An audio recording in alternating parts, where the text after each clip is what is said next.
And it's not just dinosaurs, we have also discovered melanosomes in the fossils of marine reptiles, and many of them indicate something that shouldn't have come as much of a surprise for many of us. It turns out quite a few of these creatures would have sported coloration that we see in many modern day marine animals, having a much darker back and a lighter underbelly, a lot like modern day orcas and great white sharks. And there's a very good reason for this, and it's the same with the other creatures we've discussed in this video so far. All of this is great camouflage. However, not all fossils that we've discovered that have melanosomes preserved indicate that the animals were merely practically coloured for camouflage.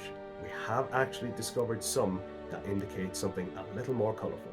And a good example of this is the magnificent Jurassic era theropod known as Kaihon. Melanosomes present on Kaihon have an interesting little trait about them in that they feature platelet-like structures. And these platelet-like structures are very much like those found on birds that feature iridescent feathers, particularly brightly coloured iridescent feathers. Now, while we're not entirely certain as to what colours were present on this animal, it was likely that it had these bright and beautiful colours to attract a mate or to intimidate a rival, a common trait we see in lots of bird species today.